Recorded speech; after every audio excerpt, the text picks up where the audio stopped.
I remember a stretch of life when every morning felt like stepping into fast water. Not dramatic water, not a flood, just a steady current that never asked whether I was ready. Work deadlines stacked like unopened mail. Relationships carried expectations that hummed in the background. Even small things, traffic, gas prices, a late text, had a way of tightening the chest.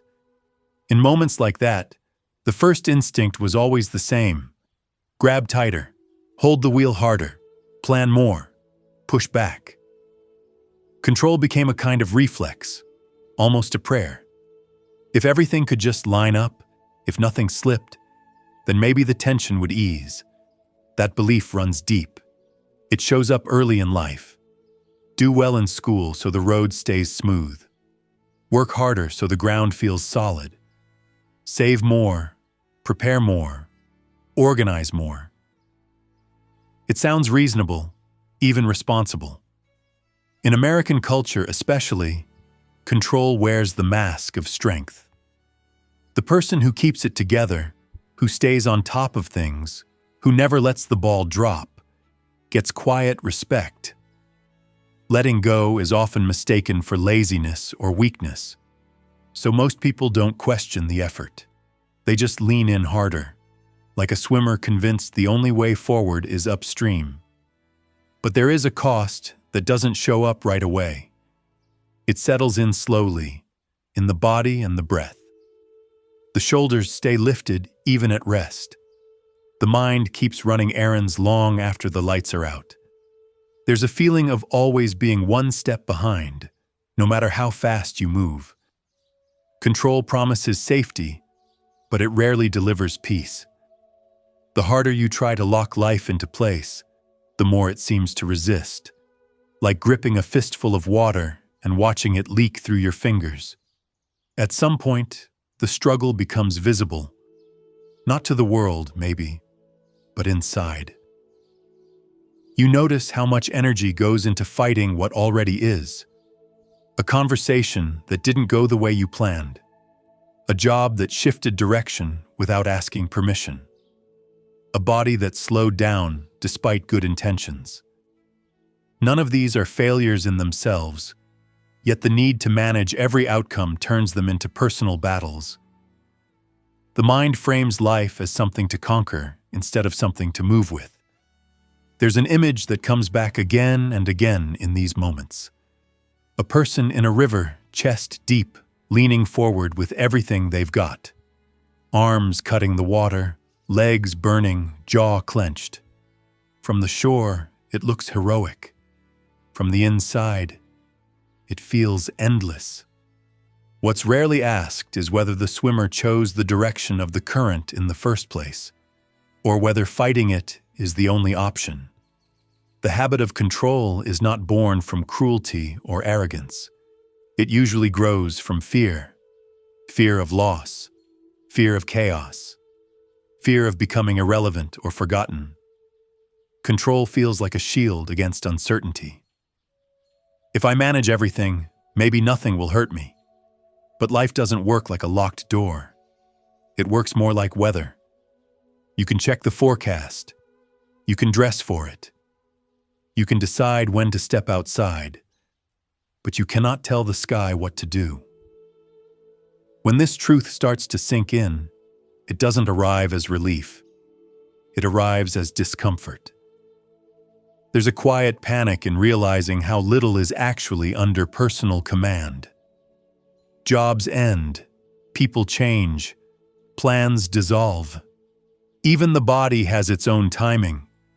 This realization can feel like standing still while the river keeps moving. The instinct is to panic and swim harder. Yet something else begins to whisper beneath the noise. A different question. What if strength doesn't always look like resistance? What if endurance doesn't come from clenching every muscle?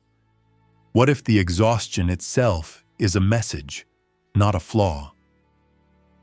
In many Asian traditions of inner life, there is an old understanding that runs counter to the modern addiction to control. It suggests that forcing the world into shape drains the spirit.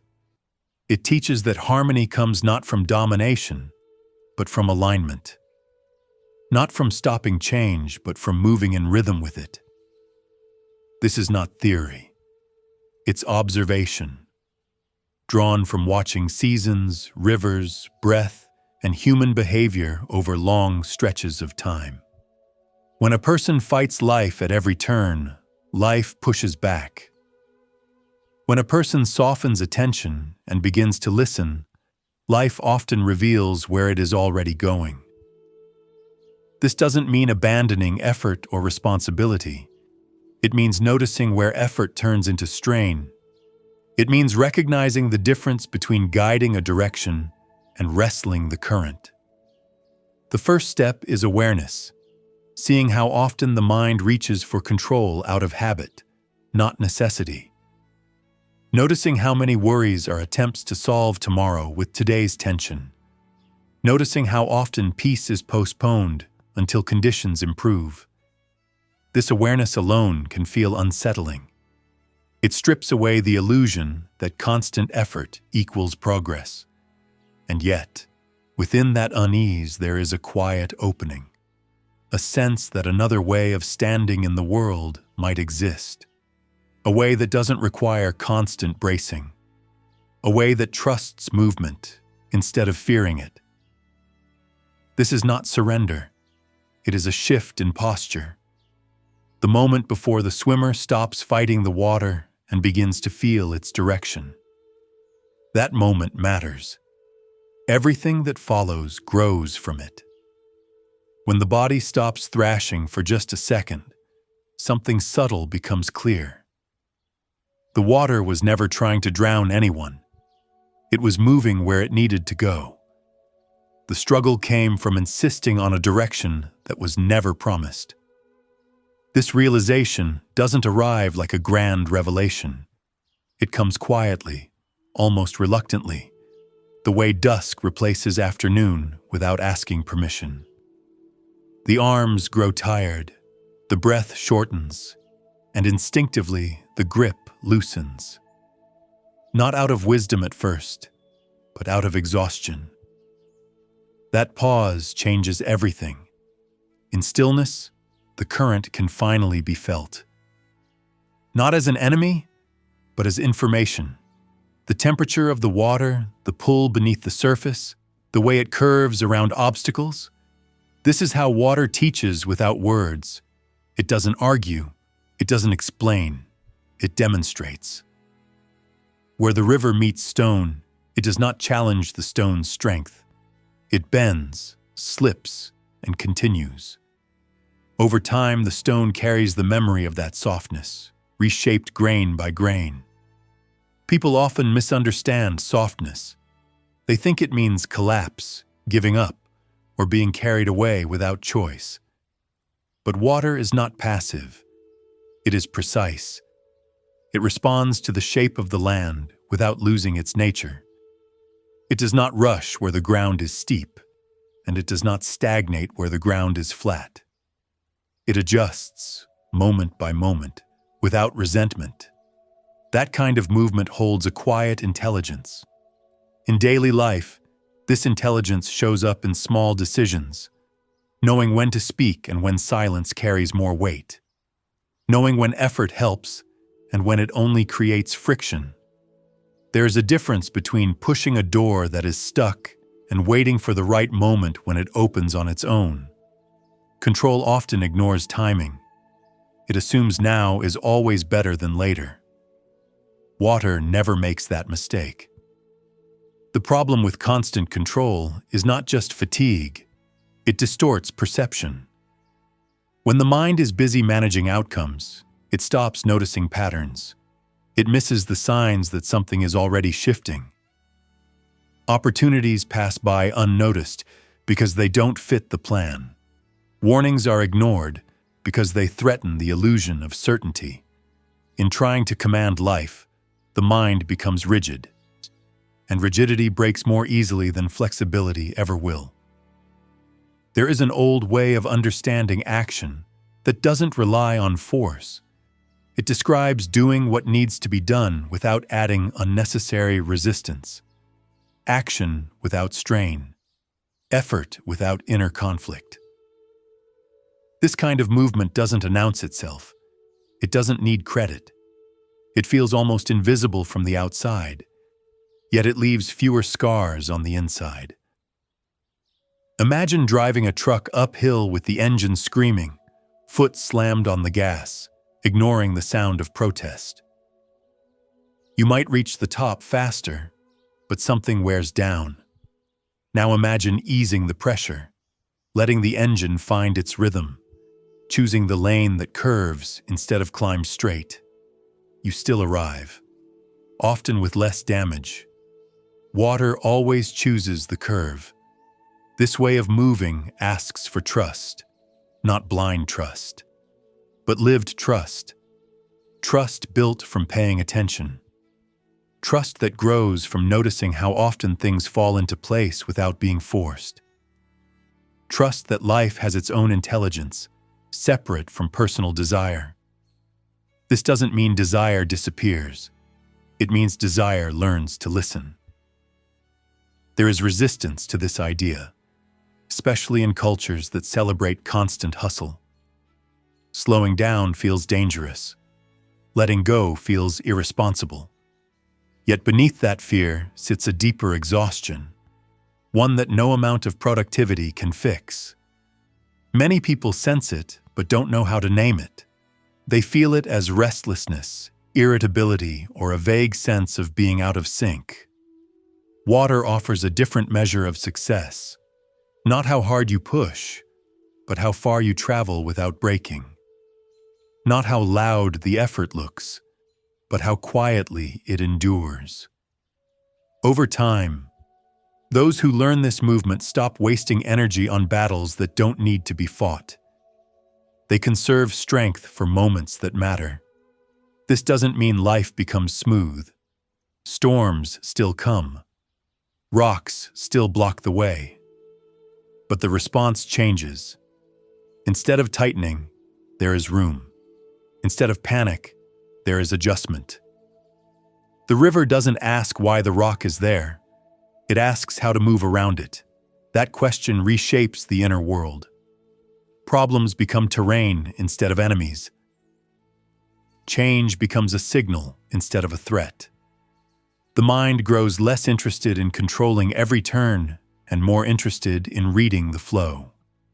This shift doesn't erase difficulty. It reduces suffering. At some point, the swimmer realizes they are no longer fighting. They are floating, not drifting aimlessly, but aligning their body with the current. From there, direction becomes possible again, not imposed, but chosen within what is already moving. That is where real strength begins to show. Floating does not mean disappearing. It means the body finally agrees with reality. The water carries weight differently when there is no fight in it. Muscles soften, breath deepens, and the mind stops shouting orders it cannot enforce. From this place, action becomes simpler. Not easier, but cleaner. There is less wasted motion, less inner argument. Movement happens because it fits the moment, not because fear demands it. This is where many people get confused. They hear about moving with life and assume it leads to passivity. They imagine someone sitting back while everything falls apart. But what unfolds here is the opposite. When struggle drops away, attention sharpens. The senses wake up. You notice what actually needs doing, not what the ego insists on fixing. Action becomes responsive instead of reactive. There is a quiet discipline in this way of living. It asks for patience, not the kind that waits while clenching teeth, but the kind that stays present without rushing the outcome. It asks for humility, the willingness to admit that not everything bends to personal will. It also asks for courage, because letting go of control means standing without armor. In the inner traditions of Asia, this posture toward life has been observed for centuries. It begins with understanding that forcing change often creates more resistance. The world has its own timing, its own cycles.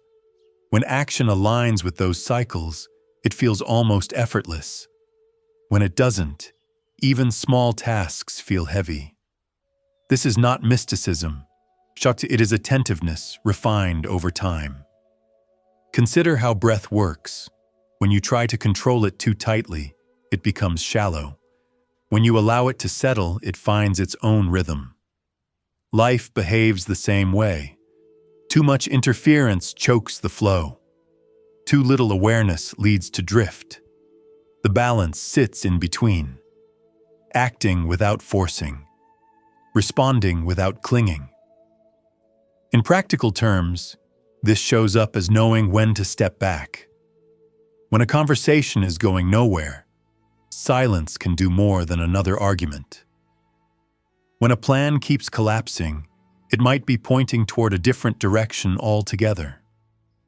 When the body signals fatigue, rest is not a reward, it is instruction. Ignoring these signs doesn't prove strength, it proves deafness. There is also a moral clarity that emerges here. When the need to dominate outcomes fades, relationships change. Listening replaces winning. Understanding replaces control. People feel less like problems to solve and more like currents with their own momentum. This doesn't remove boundaries. It makes them wiser. Life remains unpredictable. Jobs still shift. Health still fluctuates. Loss still arrives without warning. This way of moving does not promise immunity. What it offers is resilience, the kind that bends without snapping, the kind that adapts without losing direction, the kind that survives not by hardening, but by flowing.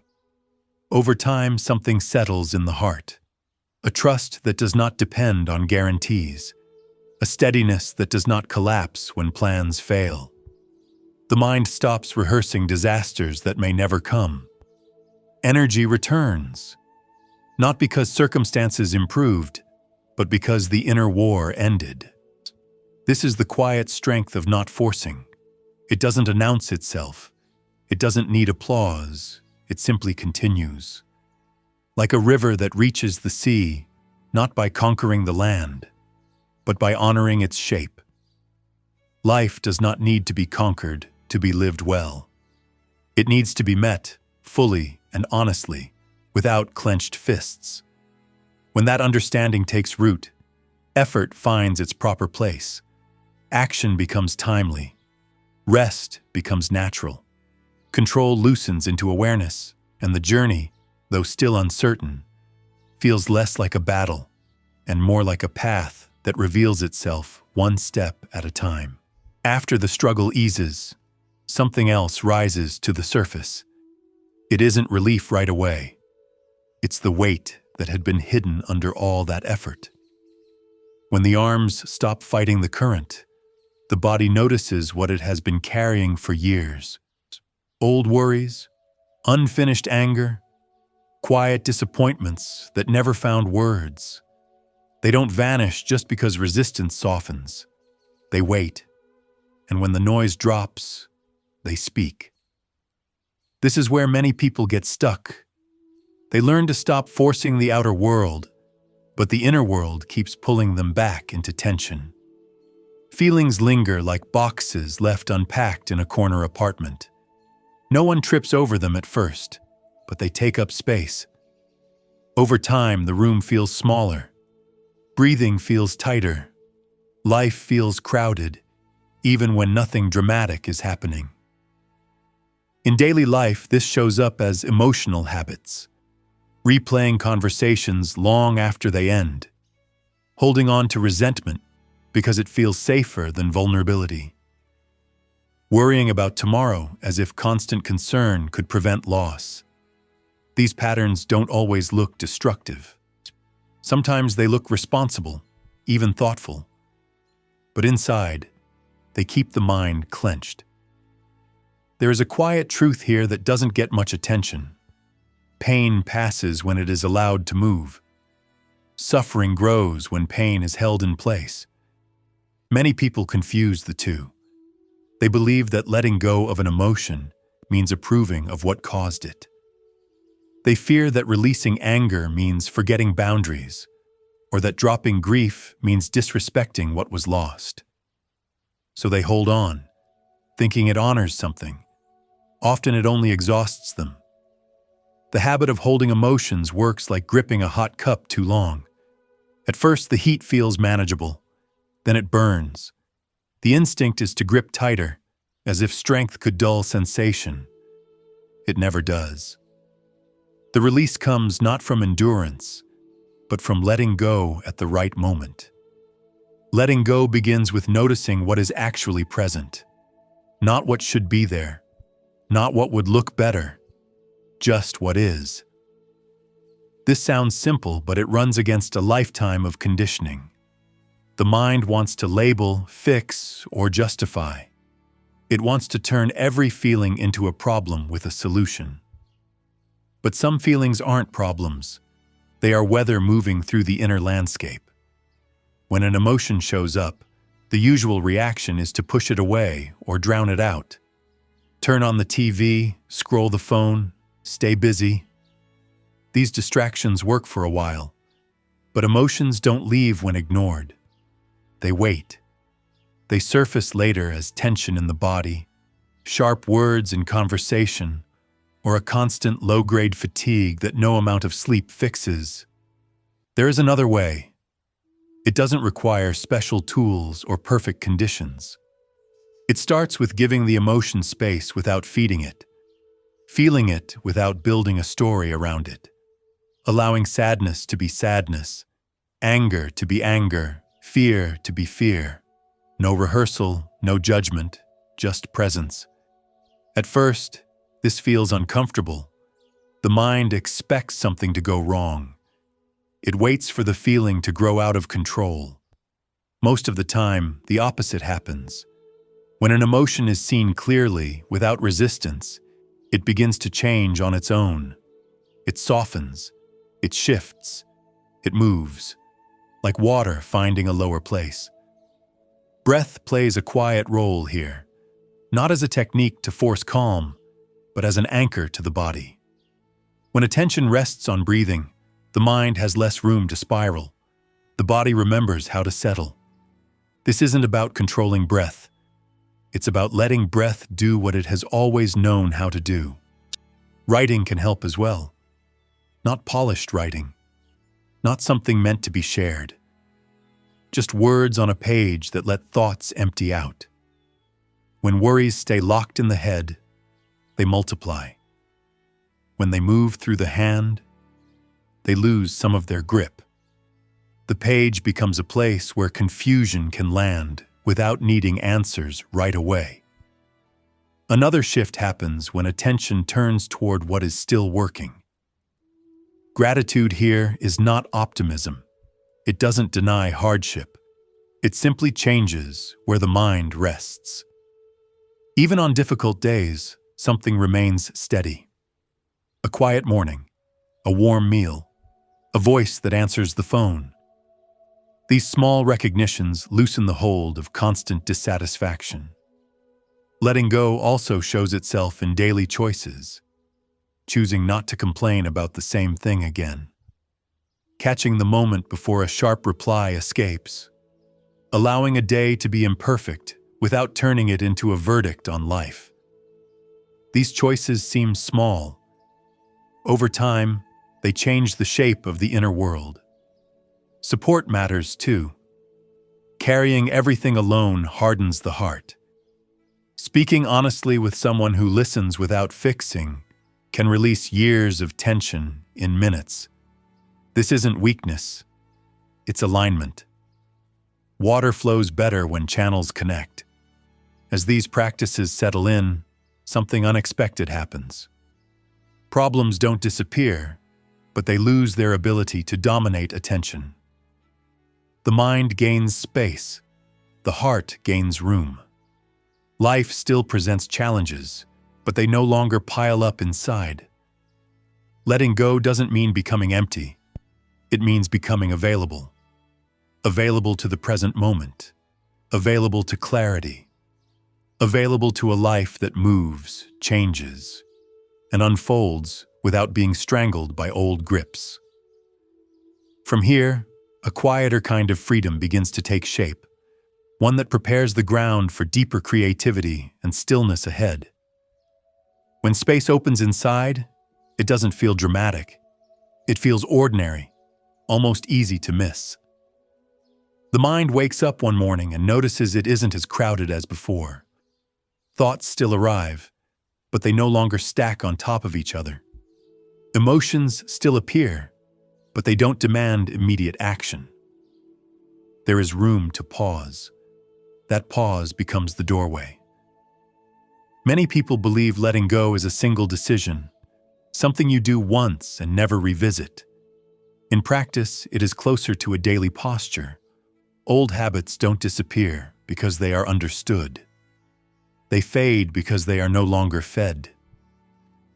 Each time an emotion is allowed to rise and fall without interference, the grip weakens. Each time a worry is noticed and not chased, the mind learns another option exists. There is a quiet discipline in this. It doesn't look impressive from the outside. No one applauds a person for not reacting. Yet this restraint changes the inner climate. Anger still knocks, but it doesn't move in.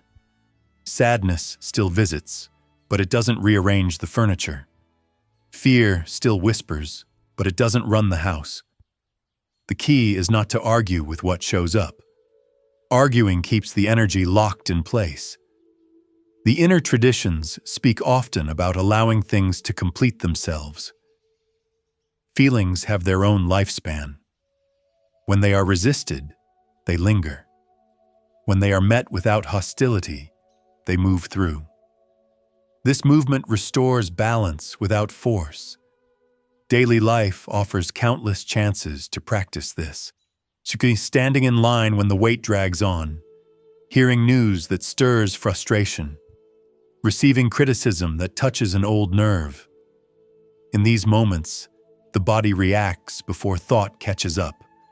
The heart rate changes, the jaw tightens. This is where awareness matters. Not to stop the reaction, but to see it clearly. Seeing creates choice. Instead of speaking from impulse, silence becomes an option. Instead of replaying the moment all day, attention can return to what is in front of you. The gas gauge, the sound of traffic, the light on the sidewalk. These ordinary details anchor the mind back into the present. They remind the body that this moment is survivable. Another part of letting go involves expectations. Many disappointments come not from events themselves, but from the stories attached to them. How things were supposed to turn out. How people were supposed to behave. When reality doesn't match the script, frustration fills the gap. Dropping the script doesn't erase desire, but it softens the collision with what is. This is especially important in relationships. Holding on to past grievances keeps conversations trapped in old shapes. Letting go doesn't mean forgetting. It means releasing the need to punish. When resentment loosens, listening returns. The space between people widens enough for something new to enter. There are days when none of this feels accessible. The mind feels heavy. The heart feels closed. On those days, the practice is smaller, simply noticing the weight without adding blame, simply breathing and letting the moment pass without commentary. Even this counts, especially this. Over time, these small acts of release change how energy moves. The body rests more deeply. Sleep improves without effort.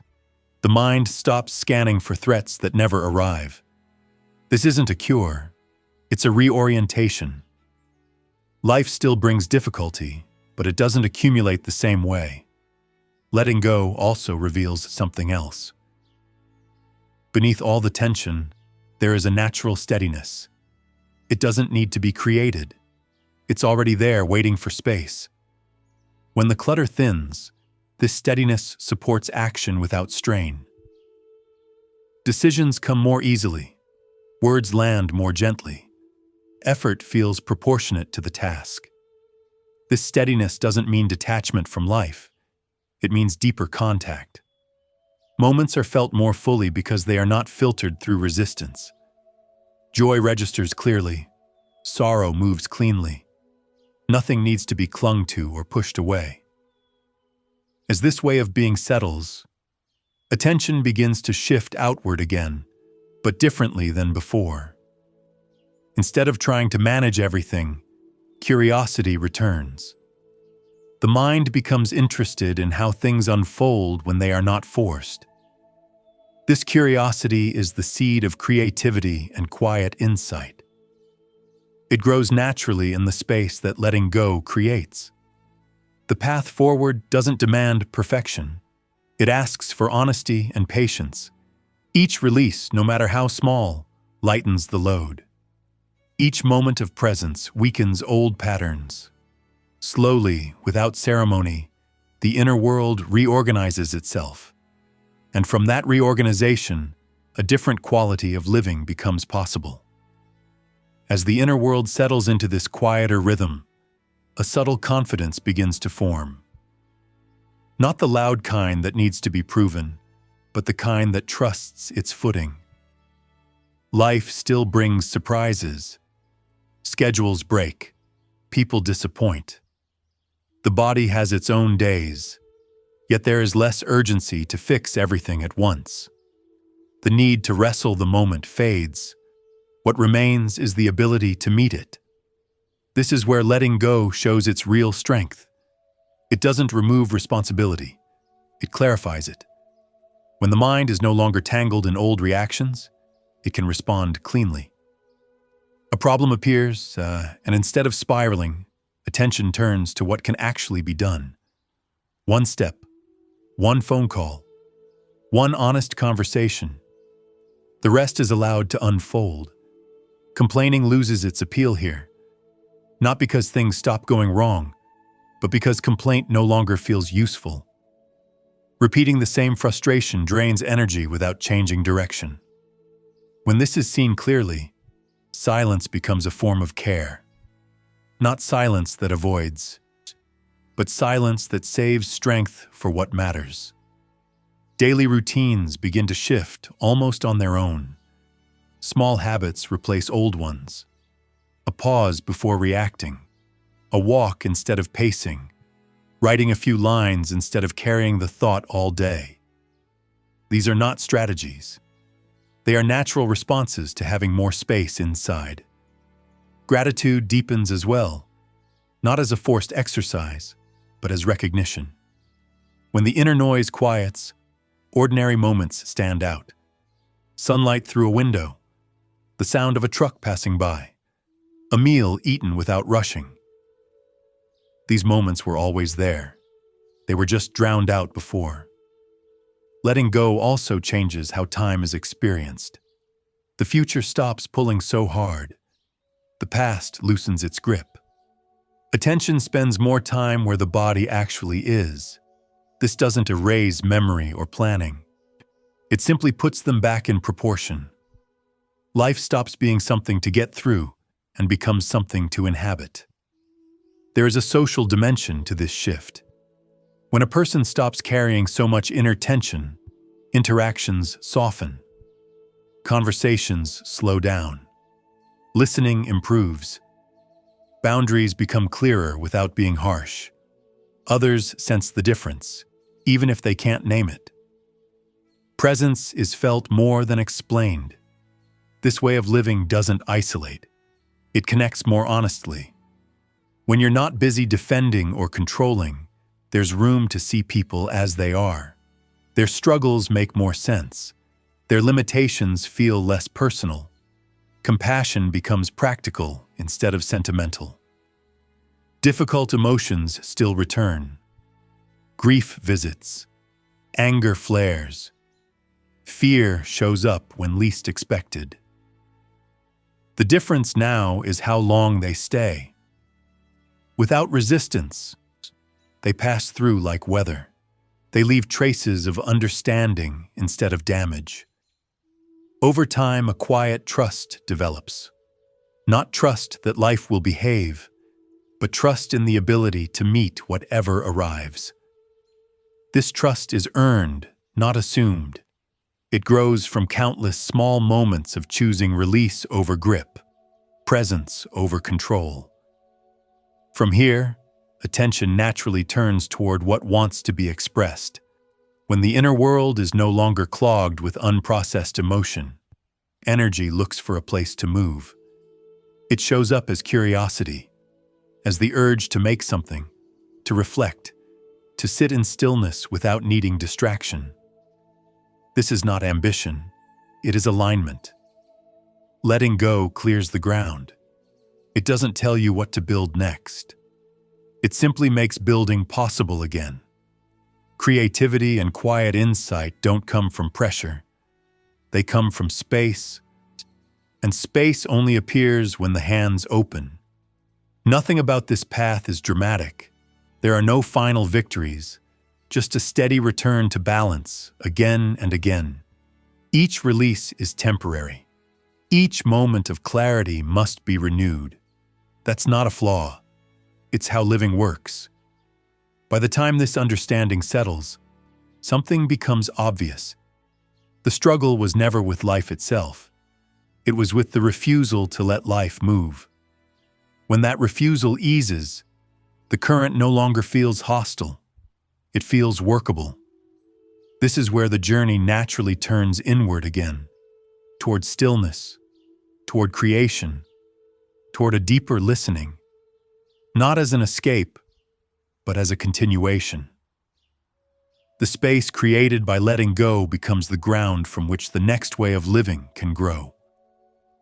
When the grip finally loosens inside, energy doesn't disappear.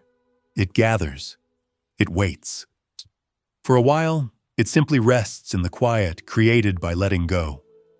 Then, almost without asking, it starts looking for a way out. Not as pressure, not as ambition, but as a gentle urge to express what is alive. This is how the next movement begins. After emotions are no longer held hostage, something shifts in how daily life feels. Actions stop being about proving worth or preventing loss. They begin to feel more like responses. Washing dishes, driving a truck across town, fixing a loose door in an apartment, cooking a simple meal. There is a strange sense that these ordinary acts carry more weight than before. Not because they are important, but because attention is finally present. When the mind isn't crowded, even small movements feel complete. This is the ground where creativity quietly returns. Not the kind that chases applause or tries to impress, but the kind that shows up when no one is watching. Many people think creativity belongs to artists or writers. In truth, it belongs to anyone who is fully inside what they are doing. Creativity is not about talent. It is about contact. Contact with the moment. Contact with the work. Contact with oneself. The reason creativity dries up for so many is not lack of ability. It is the habit of control carried too far. The mind starts demanding results before the process has time to breathe. It wants the ending before the beginning unfolds. It wants certainty before exploration. Under that pressure, energy tightens again. The same grip that once wrapped around emotions now wraps around expression. When control drops, even a little, creativity begins to move differently. There is room to try without knowing where it leads. Room to make something awkward, unfinished, or imperfect. This freedom doesn't come from confidence. It comes from absence of fear. Fear needs tension to survive. When tension eases, fear loses its leverage. In this state, creating feels closer to listening than producing. Ideas arrive like visitors. Some stay, some leave. There is no need to chase them down. Writing a few lines, rearranging a room, finding a new way to handle an old problem at work. These acts don't feel heroic. They feel natural, like stretching after sitting too long. There is an honesty here that didn't exist before. Without the need to impress, expression becomes simpler. It reflects what is actually there, not what should be there. This simplicity carries a quiet power. It resonates because it is not forced. People sense when something is made from presence instead of pressure. Alongside creativity, another movement deepens. Stillness. Not the kind that avoids life, but the kind that allows life to be seen clearly.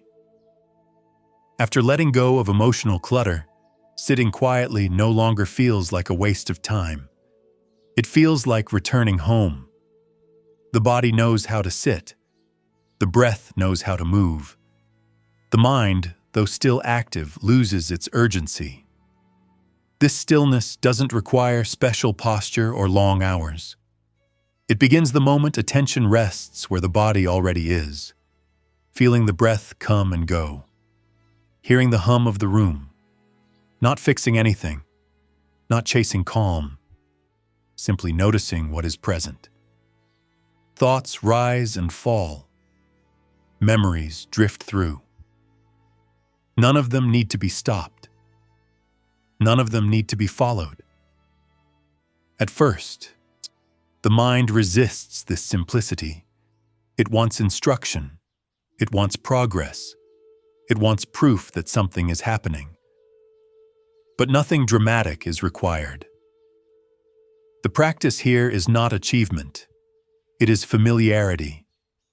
Becoming familiar with how the inner world behaves when it is not managed. Over time, something settles. The noise doesn't vanish, but it no longer dominates. Space appears between thoughts. In that space, clarity shows up on its own. Decisions feel less tangled. Reactions slow down. Life doesn't become easier, but it becomes clearer.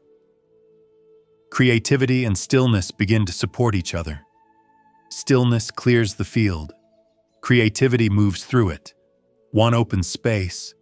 The other fills it with life. Neither needs to be forced.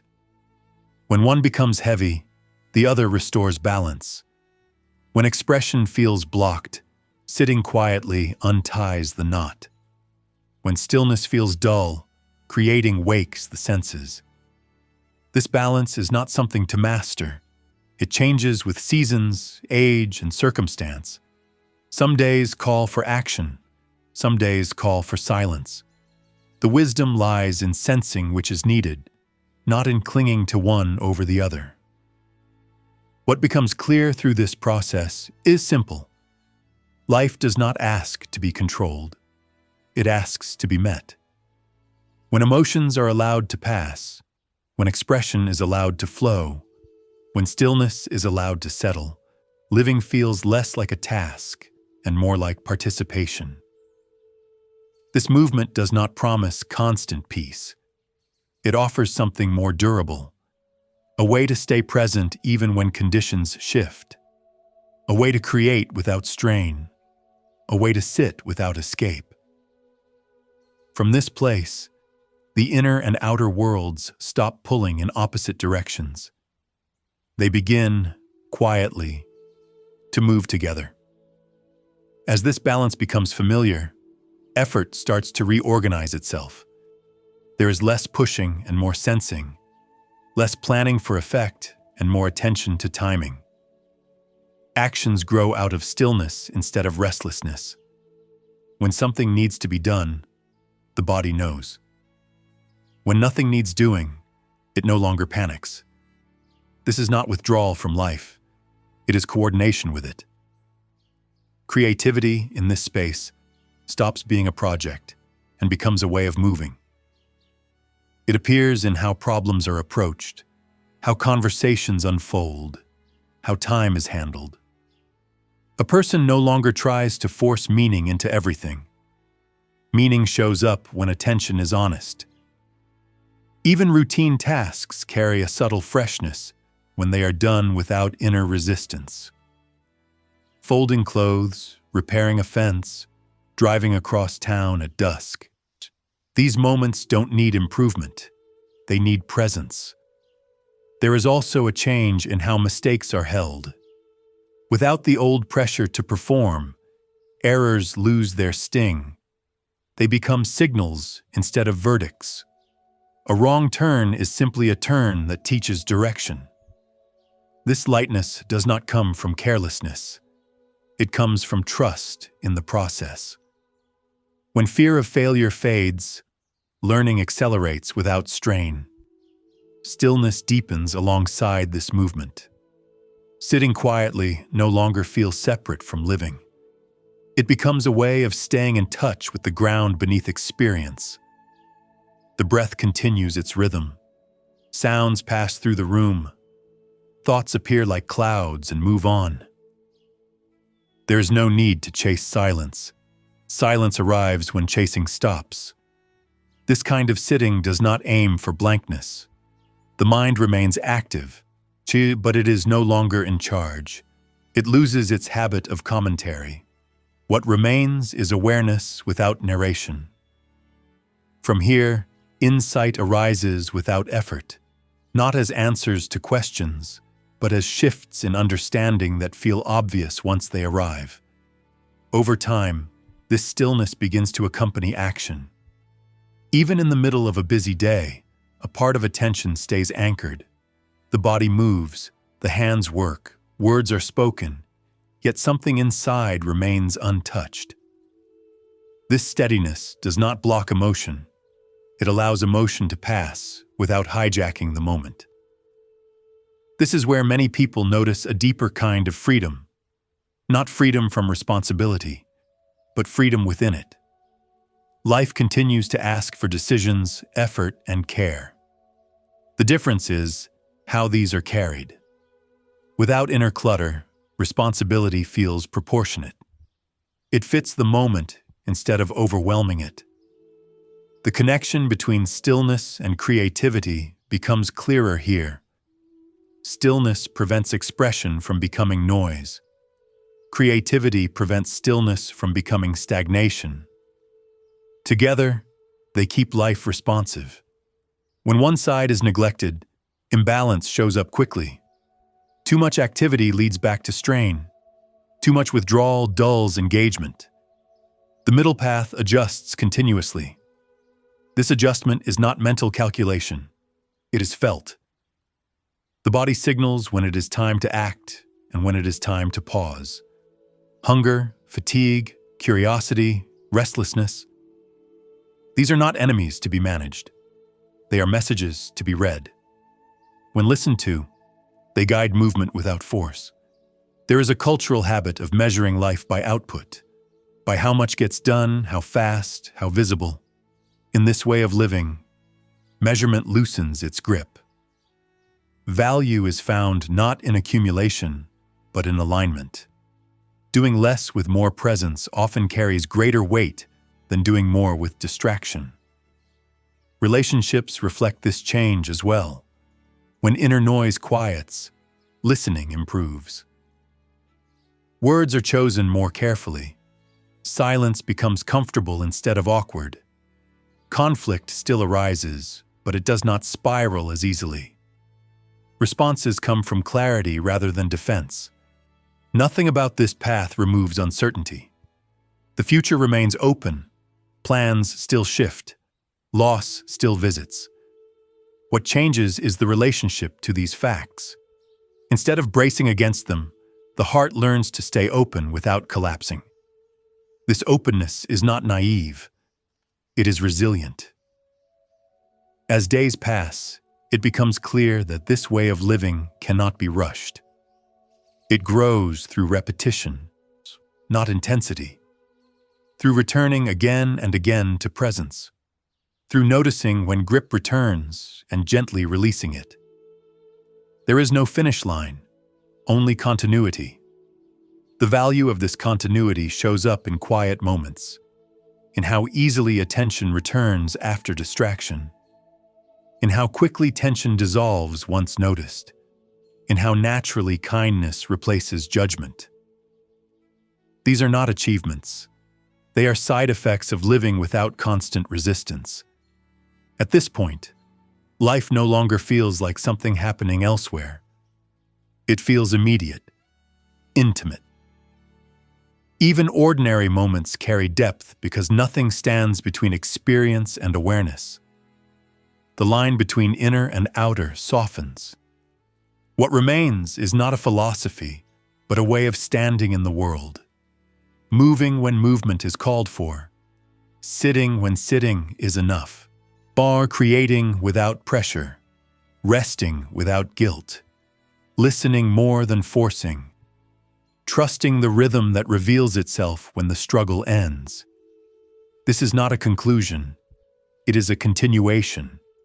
The same current that once felt hostile now feels workable.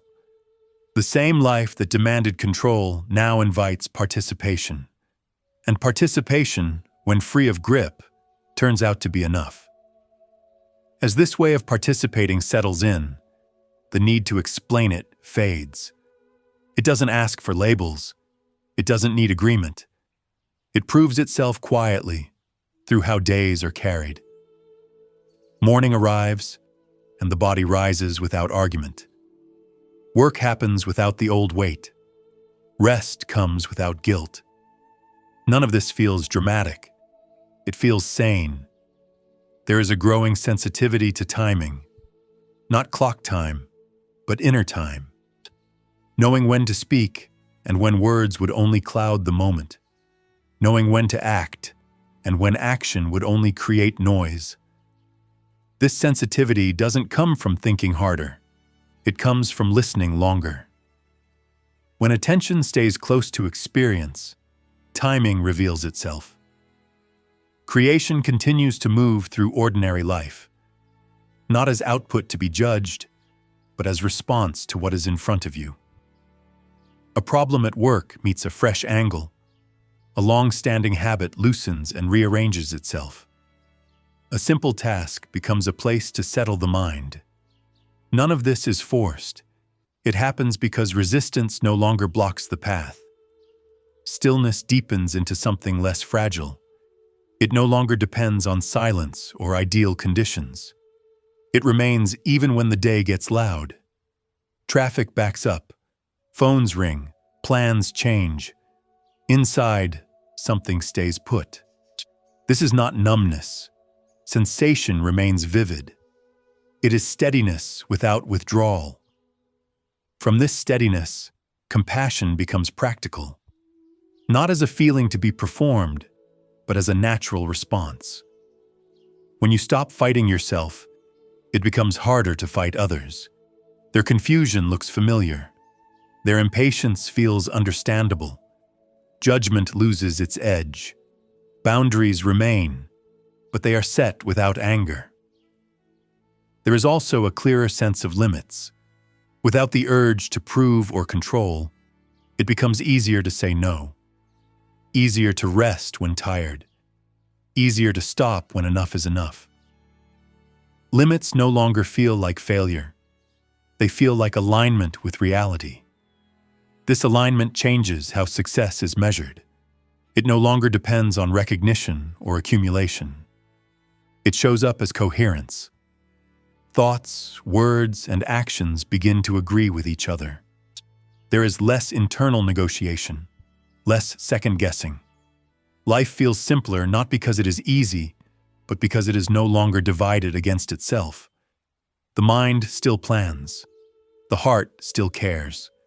Desire still moves things forward.